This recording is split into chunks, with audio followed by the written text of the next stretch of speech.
Hello, friends. I hope I did this right. It's an Alicia Carcast, and I'm gonna need your feedback in the chat because I hope I did this right. Michael is the guru over here at Reina Troy, the tech guru. So I'm out on my own here using a different mic setup than normal. So if you can hear me, let me know.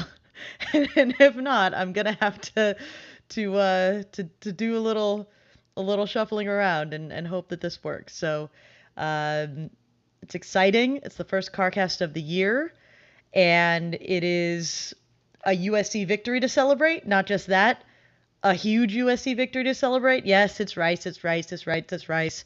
We can say it's Rice all the time. Thank you everyone in the chat who's saying that you guys can hear me. That's very comforting. Now that I'm sure of that, I'm gonna just get into the intro here.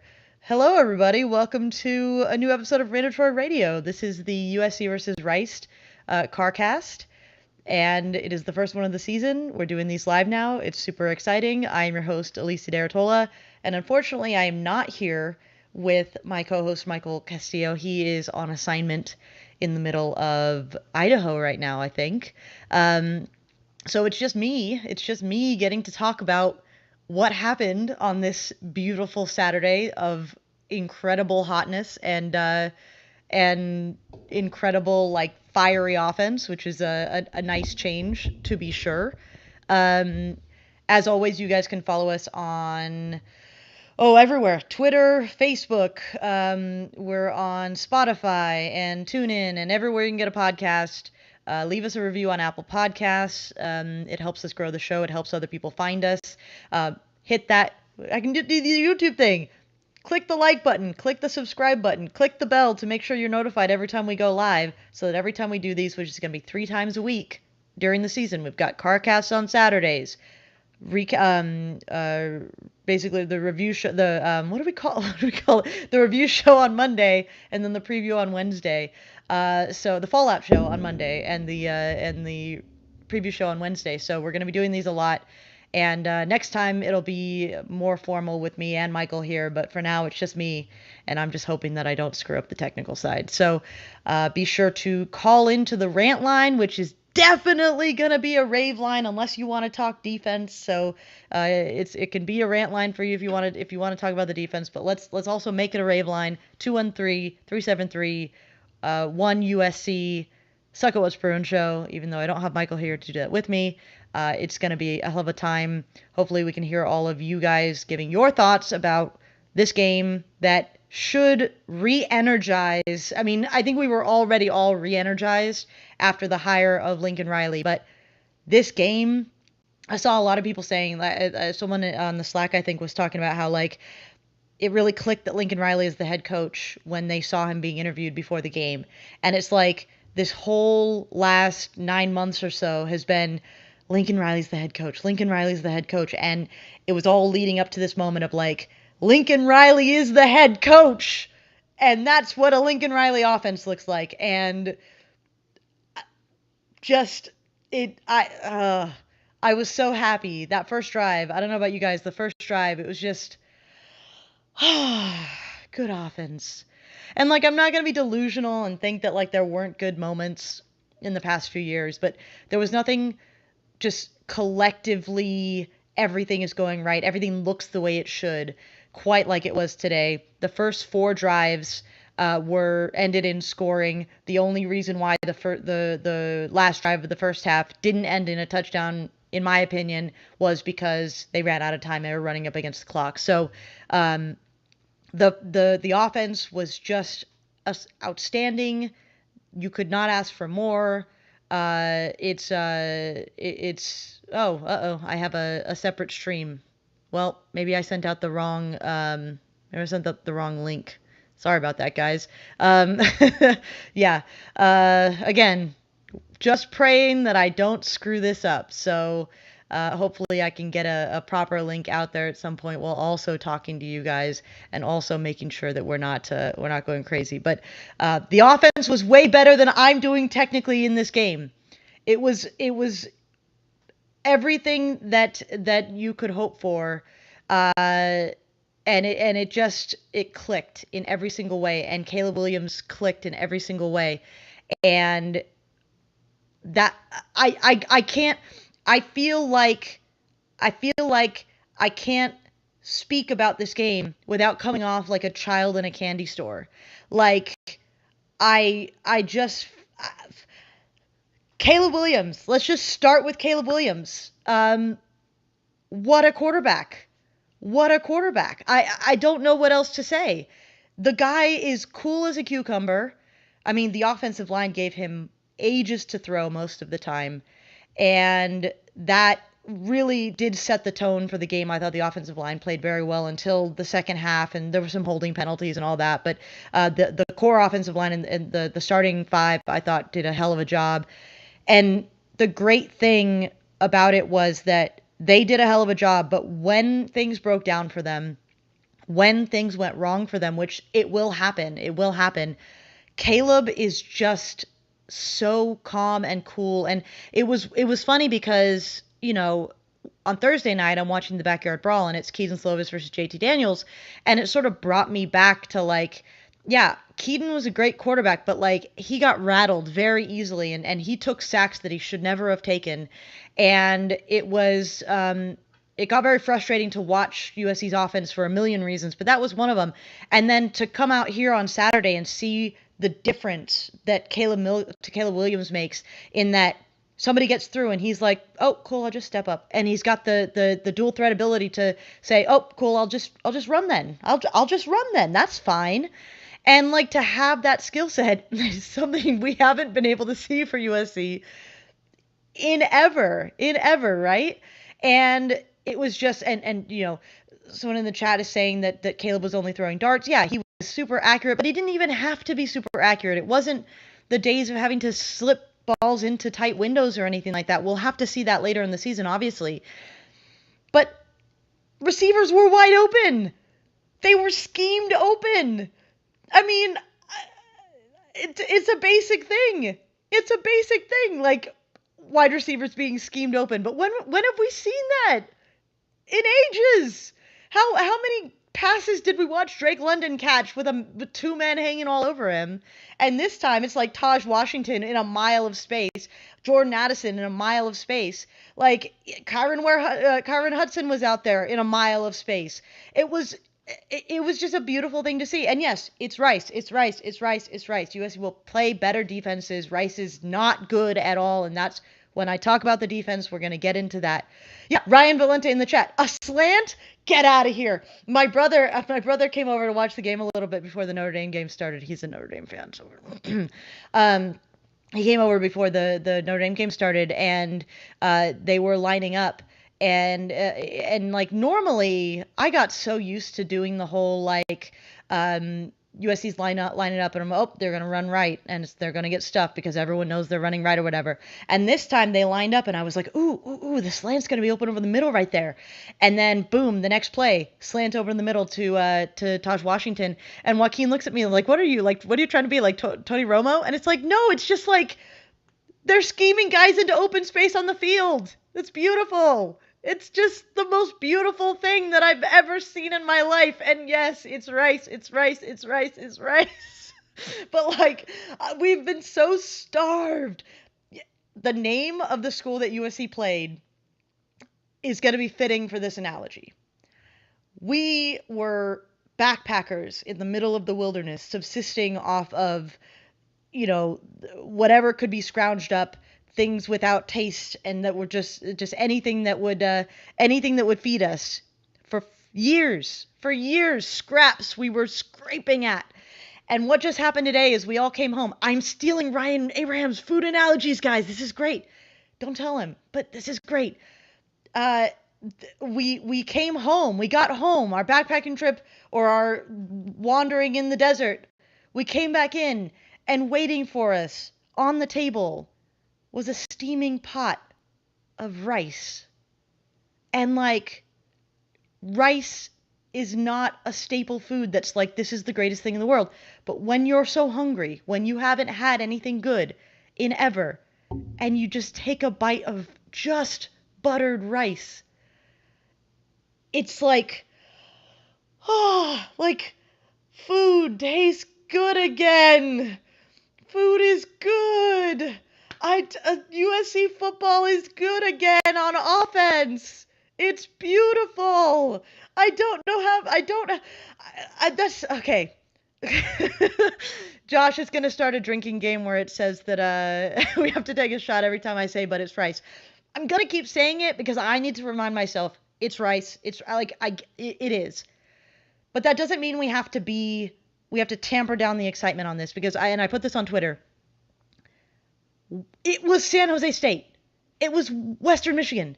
It was Arizona and Colorado and, name a million other teams that USC played that they should have beat the crap out of and they didn't. And this is what you do to bad teams. I'm sorry, 66 points is what you do to bad teams. And frankly, it could have been more. It could have been more. Yeah, Callie, calm down, breathe. It's exciting. You guys are excited, right? I'm excited. I want to watch this offense more. I want to watch Caleb Williams sling the ball around. I want to watch Travis Dye catch the ball. Travis Dye had the best catch of the game, guys. He had the running back had the best catch of the game. It was the only throw of the game that Caleb had to put it in a window. And it was a hell of a throw after he was sort of pointing to where he wanted. Like, he was commanding. You see why people call him a just natural leader. He takes control. He commands. And then Travis Dye on the sideline. Travis Dye making that catch. Just, oh, so good. So good. And, like, you look at Jordan Addison comes out. Quiet game for Jordan Addison. Quiet 2-touchdown game. Like, there will be bigger things from Jordan Addison than 5 catches for 54 yards and 2 touchdowns. But, like, if that's what he's giving you, where he's just, like, we need to score a touchdown. There goes Jordan Addison. And then you don't really need to, it doesn't matter that he doesn't have to be the Drake London on this offense because everybody else can get involved. So many guys got involved in this. Taj Washington had 4 catches. Mario Williams had 2 catches. Raleek Brown had 2 catches. Kyron Hudson had 3 catches. Travis Dye had 3 catches. Austin Jones, Kyle Ford, CJ Williams, Lake McCree, Gary Bryant, Brendan Rice all had 1 catch. And there were so many guys. Brendan Rice has 1 catch for 5 yards, and it's late in the game too. But, like, if you watch that game, Brendan Rice was a key component to this victory. He was down there like the receivers, credit them. The one thing USC has always had is receivers that are willing to block and do that for the offense. But the offense was set up to have them succeed in their blocking and the guys carrying the ball to succeed as well behind them. All of those guys contributed. It was great to see. Tons of rotation on the running back crew too. Travis Dye only has 5 carries for 20 yards. Raleek Brown gets 6 carries. He took the over on his touches. And David Garcia in the chat bringing up the blitz pickup. Travis Dye, a man among boys. A man among boys with that blitz pickup. That is the blitz pickup of somebody who has no intention of letting somebody get through to beat them to the quarterback. And I don't think we've seen that kind of attitude from a running back in a while.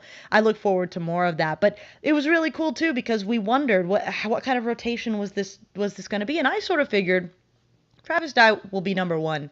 But the rest of those guys would see time. Like, we're going to see them get their opportunities. And it was great to see that immediately on the first drive, Travis Dye comes in, Raleek Brown comes in, Austin Jones comes in. Austin Jones comes away with 2 touchdowns in this game. Again, another guy where you don't see him until you get to the goal line and then suddenly, like, he's your best guy, like he's your touchdown maker. Like, USC had 4 rushing touchdowns in this game and Travis Dye didn't score any of them. Like, that is great to see the ball spread around to many different people because you're going to need all of those guys involved in this offense as the season goes on. You're going to need everybody to be able to contribute. And I think this was a really good sign that not only are they willing, but guys are capable of coming in there and doing that. I would be remiss if I didn't bring up Raleek Brown. And we got a question in the chat from Manolo Gonzalez. Any word on Raleek Brown's injuries? I'm trying to keep an eye on Twitter right now. And all I've seen is that he had to be carted off the field and had ice on his ankle. Ankle injury is like the last thing I wanted to hear about for a guy like Raleek Brown. It's the kind of thing, if it's a sprain, it could set him back several weeks, which sucks because I am a Raleek Brown believer now. I mean, everybody at practice was saying that this dude was the real deal. And I didn't get to see it, obviously, because I wasn't at practice, but everybody was saying it. And I mean, yes, real deal, yes. Um, he looked the part. It's Rice. It's Rice. It's Rice. But the dude, that one play on the touchdown where he is caught in the backfield and then he just sprints away. Just sprints away. I'm faster than you. And he's going to be able to say that to 90% of the players that USC faces this year. I know that it's Rice. But like that kind of speed, very few teams have speed to contend with that on defense. So good luck. Good luck to the linebackers on Raleek Brown this year because honestly, the only thing that's going to stop Raleek Brown from being just one of the essential members of this offense is going to be that injury. And I hope it's not serious. I'll let you guys know if I see anything on Twitter as it comes down about him. But I mean, what a tease if if he is injured and isn't able to play for a few weeks. Like, what a teaser from the freshman to show what he could be capable of. It's very, very exciting. I thought Austin Jones had a good nose for the goal line. I love to see it. The running game didn't look like it needed to be anything special today, and they still came away with 4 touchdowns. That was just outstanding to see. The passing game looked unstoppable. I had somebody tell me going into the season that this was going to be an offense that was very much going to be pick your poison, and we've said that about a lot of offenses in the past about that had the potential to be pick your poison, and then it just sort of never. It didn't quite work out that way. This feels like a pick your poison offense. Like, okay, keep your eye on Travis Dyer or Raleek Brown. What are you going to do about Jordan Addison? What are you going to do about Taj Washington? What are you going to do about Mario Williams? What are you going to do about the host? Brendan Rice is going to have a big game at some point. The closer Kyle Ford gets to being fully healthy, the closer he's going to be. All of it. Lake McCree has 1 catch for 9 yards, and it was a great catch, by the way. And he's a guy that could see a lot more action, a lot more attention in this offense. So it's endless positivity from me on the offense. I have literally nothing bad to say about the offensive performance except for what were the downer moments. Some offensive line penalties. That's it. Those happen. I can't say I'm too broken up about that. I think that those kinds of things will happen, especially with the younger guys that came in later on in the game. But I thought the offensive line performance was good, quarterback's good, running back's good, tight end, he came through, and the wide receivers good. There was one drop, and that was basically the one pass that Caleb Williams in before garbage time didn't complete. So Caleb was 19 of 22, 249 yards, 2 touchdowns. That was a hell of a debut from him with 6 carries for 68 yards. Love seeing him be able to run the ball. Okay. We've gone 20 minutes, guys. We've gone 20 minutes, and I haven't discussed the defense yet. So we're going to bring it down a little bit. Rice is bad. Their offense is bad. So that's a concerning performance from the defense if we're only looking at the production that Rice was able to achieve. They end up with 280 yards total. They were 6 of 15 on third down, so it came out to be not too bad. The second half, once things got out of hand, I think that really helped the numbers, but the first half numbers were just straight up bad. There's a push and pull here. Number one, this is the first game of the season. I expected the sorry guys, I'm trying to star that one, not show it. I expected the offense to show a little bit more growing pains. I expected there to be some hiccups, and I expected the same from the defense. We didn't see any of that at all from the offense. We saw it all from the defense. So there was some growing pains, to be sure. I'm worried about USC's contain on the edge. I'm worried about the pass rush being vulnerable to quarterbacks taking off up the middle, as always. I'm worried about the third down conversions and not being able to get off the field. To the credit of the defense, and this is where you can just sort of choose to focus on the positive. This defense is going to be what it is. There's only so much, the defense is the defense, the staff is the staff. There's not much you're going to do, except try to get better as the season goes on. And I think that's the hope that you have to have for this defense. The credit I'll give them is they created opportunities to flip the script, and they capitalized on those opportunities to flip the script. And when it comes down to it, and it's a tightrope to walk, and this is the problem with it. You don't want to rely on this. But when it comes down to it, you can be a very efficient defense and still give up points, and you can be a very inefficient defense. But if you capitalize every time a team gives you an opportunity to get a turnover, you'll be fine. If you are creating regular turnovers, you can give up all the yards in the world, and you're going to hang on enough for this team to be solid. The problem is, and we've seen this in the past, that turnover luck is a thing. That's a stat, turnover luck, because turnovers have a lot to do with luck. And the interceptions today, a lot of tip balls that guys got under. And that's, one, being in the right place at the right time. But also, you need guys to drop passes. I mean, JT Daniels in the backyard brawl had a dude just drop a pass, and that lost the game for them. That happens. But when you see a team generate the kind of turnovers that they did, I think that you have to take that as a positive. I want to shout out who I thought were the three best players on the field on defense. Shane Lee, I think he's a guy that's going to be extremely important to USC this year. We already thought he was going to be, but he proved it. 8 tackles leads the team, 2 tackles for loss leads the team, 1 pass deflection, and the pick 6. So he is a critical player for USC, and it already looks very clear.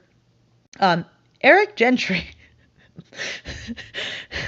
Okay, you read 6'6" on paper, and you're like, oh, 6'6".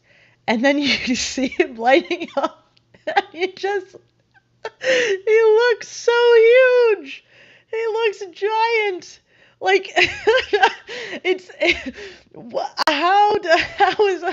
How is he not a safety or a defensive end or something? He's a linebacker. I thought he looked really good. He has a half sack and 7 total tackles. Good introductory game for him. I can't wait to see more of that, just body out in the middle of the field looking like he sticks out like a sore thumb. I love it. And then Kalen Bullock. Kalen Bullock's a dog. That interception he had was payoff for some other really solid plays he'd made early in the game. Excited to see those guys look really good. Yeah, and Ryan Valente in the chat brings up Corey Foreman. I think this is where things get concerning. Corey Foreman looks like he can get into the backfield and whiff a lot. And he's young, so hopefully they get him to turn the corner and make contact and be an elite player using his elite athleticism to make plays instead of just sort of he's in the backfield, but nothing happens kind of plays. And I think there's too many of those for USC on this defense.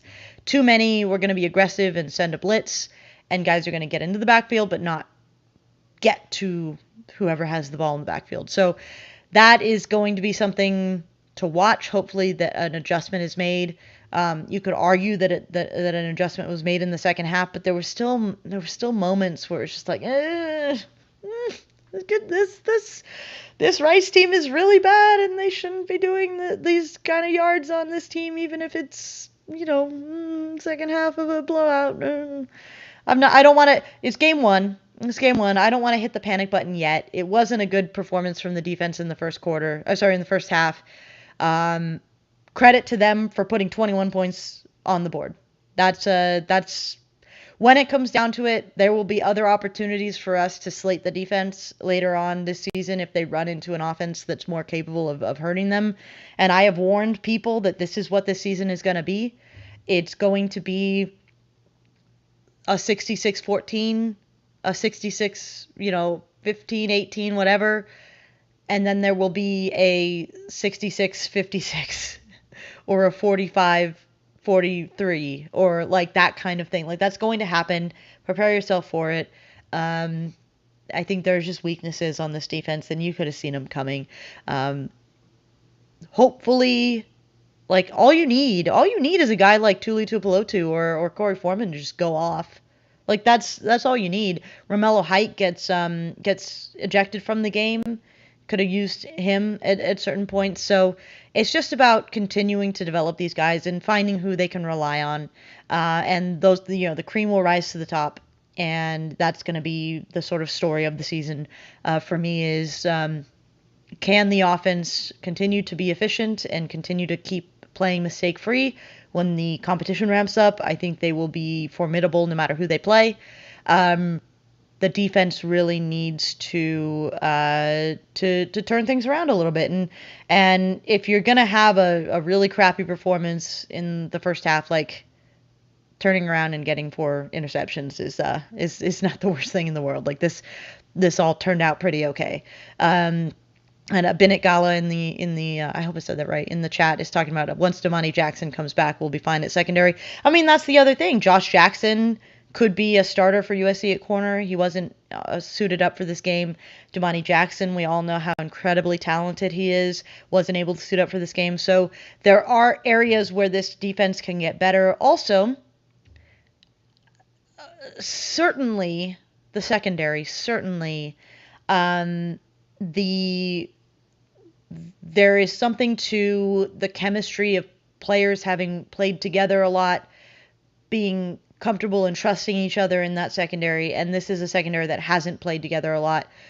You can hope that the more time these guys have together, Kalen Bullock, Max Williams, Jalen Smith, and Mekhi Blackman, and Sierra Wright, or whoever is the other cornerback, the more they play together, hopefully the more they sort of gel and can prevent some of the more open throws that we saw in this game. I think that was probably the most unnerving thing was like on third downs when you're just like you're letting them convert third downs when a receiver is wide open. Like that was what we've seen for the past 2 years. Like I'm tired of seeing it. I'd really like to see contested catches, make the other team do something great. And I don't think that USC made Rice do anything particularly great in terms of catches today. Clearly that receiving core has issues because they dropped a million passes. And that needs to be something that USC makes it harder for opposing offenses.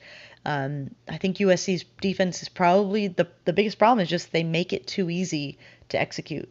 And being more disruptive with the defensive front would certainly help that, and then being more glued together with the secondary will certainly help that. But you have an opportunity to get better the entire as the season progresses, and so the offense, and we said this coming in the season, the offense needs to buy the defense time. That's what needs to happen. The offense needs to buy the defense time by being as good as they were today. And I think Marcelo was the one who asked about if I'm changing my Stanford prediction. I'm pretty sure when we did the season predictions, I ended up going with a USC win over Stanford and then a loss later on.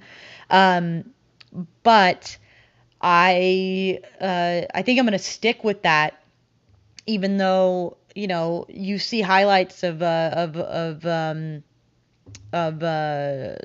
running back over at Stanford looking like his dad. and it sort of makes you worry because Stanford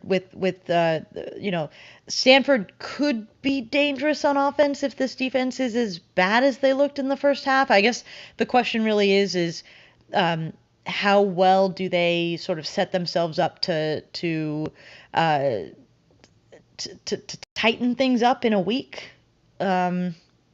How well are they able to carry over this turnover parade that they had going to Stanford? Because if they play like they played in the first quarter, Stanford is going to put up points. It's just what's going to happen, and that's going to be my concern.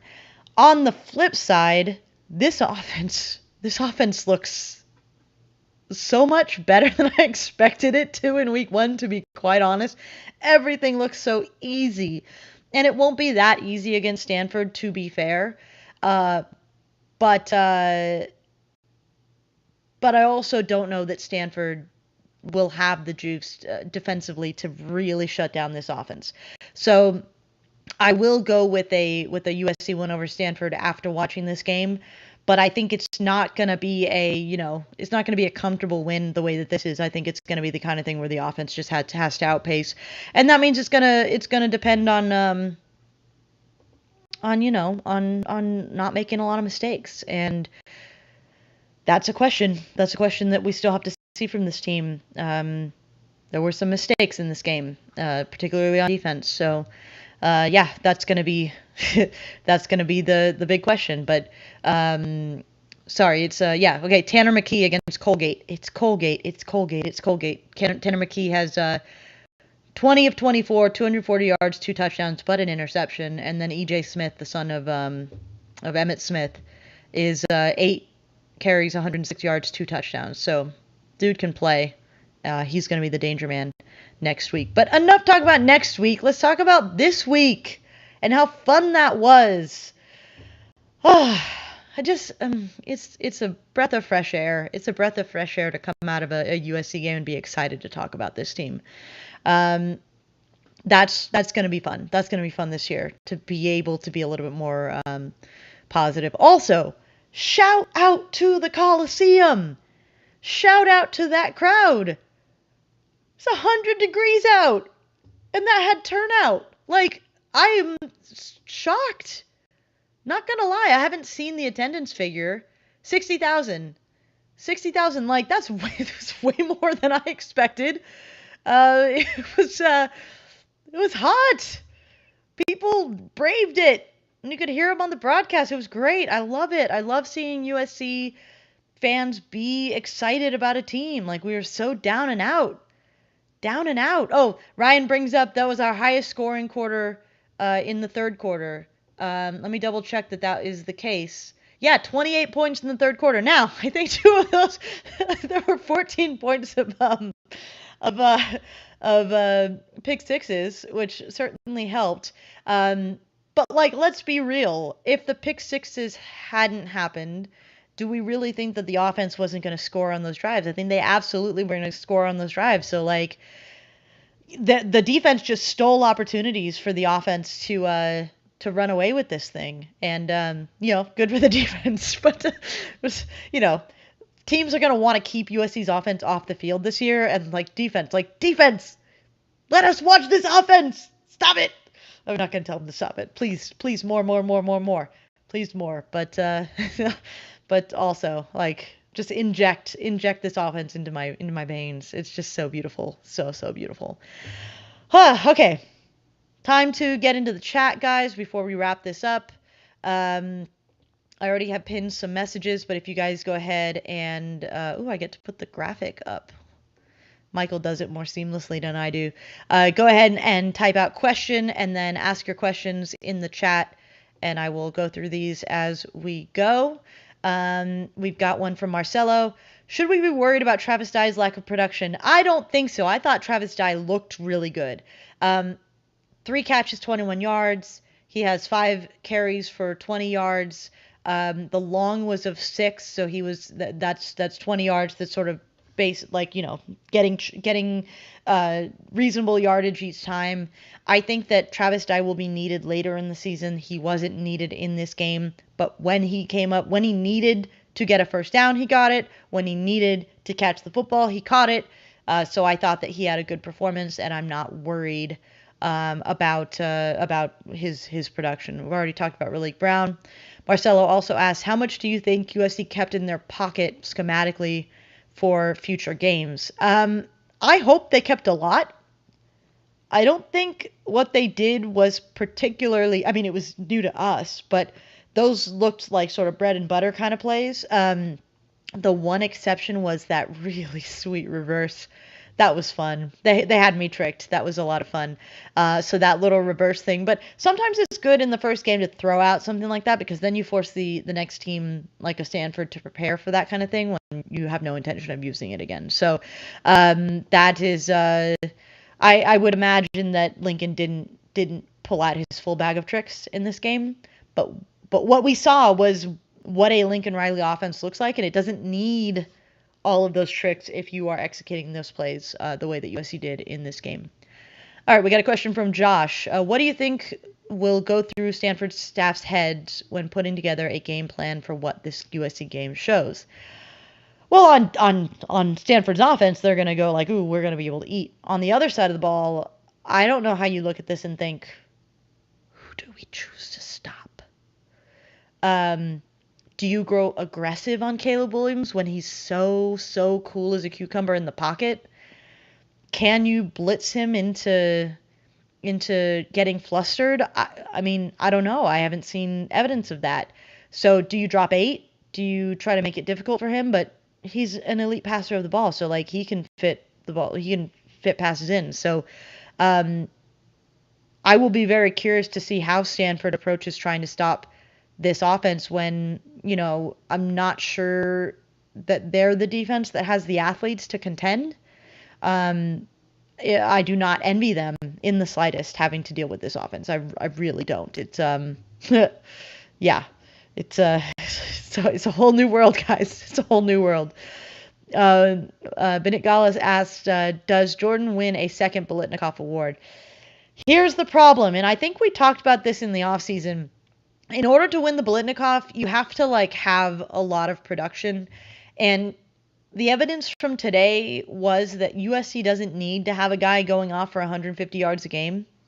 So it will be difficult for Jordan Addison to be so on top of things all the time without sort of USC being able to funnel things through others in the offense for him to defend that Biletnikoff title. I think he could certainly be in the running in a finalist group, but there will be receivers at other programs who will be more featured, I think, that will probably make it more difficult for him. Nothing against Jordan. I thought he did exactly what you want him to in this game.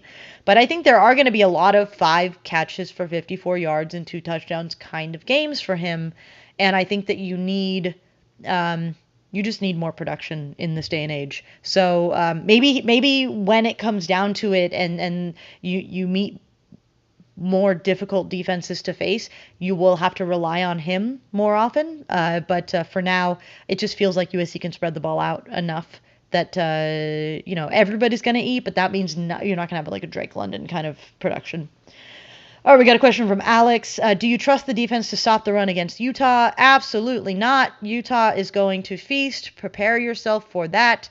Not trying to be negative, but also Utah's run game is going to be a problem. There are other run games that are going to be a problem for this defense. Oregon State usually has a good run game. Fresno State's offense is going to be dangerous against a defense like this.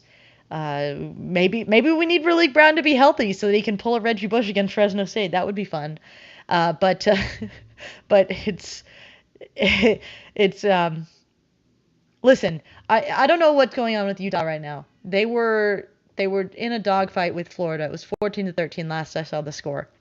So I'm going to look it up. Marcelo says that USC has a bunch of games to improve. Yes, and that is going to be critical because, at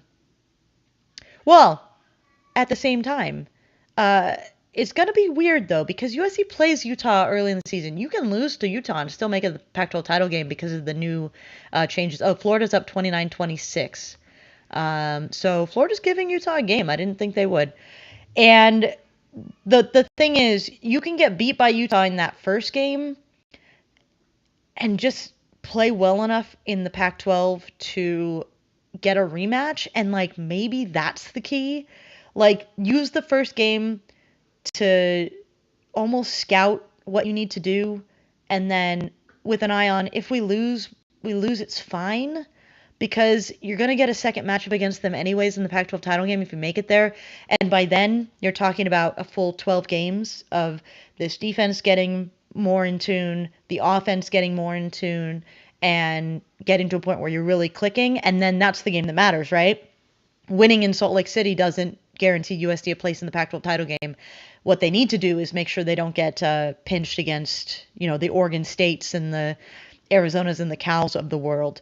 So that's gonna be the other question. Marcelo asked, is Utah playing well or playing poorly? For those who asked, I watched a little bit of the game and it looked like Utah was just sort of being a little bit inconsistent to me. When they looked good, like Cam Rising looks good, but there's other times that. All right, we've got David Garcia asking, how do you feel about special teams? Thoughts on the punter and kicker? Well, the punter didn't make me drool with that one punt he had. Dalton Sleep. I should know his Aiden Sleep Dalton. One punt for 26 yards. The best thing about the punter is that he only had to punt once. So, like, it doesn't need to be a Ben Griffith situation where he's your best defensive weapon. You need to do better than 26 yards when you do get the one punt you get to do. But first game, we'll see. We need larger sample size on him. Dennis Lynch hit the field goal he took from 25 yards out, so routine. 9 of 9 on extra points. No complaints. Looked like he has a. He did fine. That's fine. I wish USC. I did it again. I wish USC's returners wouldn't field the ball as often as they do. I mean, you can't have a big special teams play if you don't ask the question of like if you don't catch and run ever. But I don't know. A lot of time the return men didn't really stand out, and a lot of times it was like, well, just let that thing go. I don't know. This has been an issue for me with special teams for a long time. So, all right, we got Alex asking, what was your favorite play on defense and offense? Okay.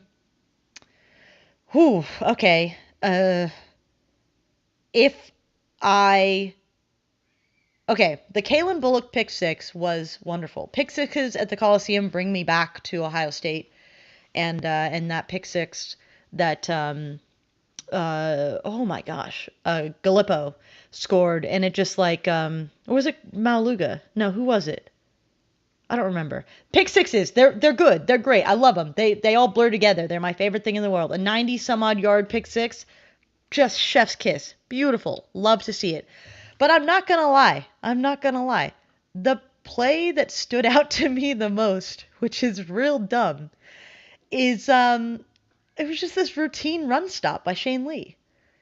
It's like it just the running back ran into him and he didn't budge. He was a brick wall and he just fell over, and it's like that's what run defense is supposed to look like. Haven't seen that in a while. So that was like the one that stuck with me for sure. Like it was like, well, that's a breath of fresh air. I really like what I saw from Shane Lee, so that was good. Favorite play on offense, I'm gonna give it to that. It's a tie. It's a tie between the Raleek Brown touch where he just outran. I'm just faster than you. What are you gonna do about it, bruh? I'm faster than you. And then, but also the Caleb Williams. It was early enough in the game that it was like we're still sort of feeling out Caleb, and there's some pressure, and he's sort of scrambling away, and he's just like pointing. He's picking his spot. Telling his man where to go, and then delivering a pinpoint pass on the sideline, and then Travis Dye catching that pass on the sideline. Level of difficulty was high. The result was good. You just love to see it. All right, we got Trunks asking, USC gave up 113 yards rushing in the first half. They wound up giving up 146 yards total. Nice to see the adjustment. Gave up only 33 in the second half. Which defense shows up next week? Could I say the same defense shows up, in the sense that I would not be surprised if it's rough going again early on against Stanford, and then there's a little bit of an adjustment, or they figure out what's going on in front of them and they stiffen. If that's what happens, I'll be pretty happy, actually. Like, if we see a situation where USC is vulnerable early, and then, like, you know, is able to just like clamp down when you need to in the second half, I think you can win a lot of games that way, especially with this offense, the way that it is. So, no. Alex asked, how do you feel about Gary Bryant being so low in the pecking order? I'm kind of surprised about it. I was tipped off to it a little bit, about like that it was gonna be Brendan Rice and Taj Washington and Jordan Addison and who am I missing? Jordan Addison, Taj Washington, Brendan Rice, and the fourth. It's been a long day. I don't remember. But either way, I thought Gary Bryant Jr. would be more involved. Mario Williams, thank you, Trunks. Thank you. Jeez. Ay. There's too many playmakers. There's also something happening in the Utah game, so people are having fun in the comments. Utah picked off in the end zone. Ouch, Utes. Ouch. But yeah, that I think that there's a chance the injuries allow him to come in and do a little bit more. But when those four guys are there, I'm not going to argue against those four guys being ahead of him in the pecking order. It's just the way it goes. So that'll be something to keep an eye on, at least, to see if he can rise up the pecking order as we go. David Garcia asked, if healthy, do you put Raleek on special teams?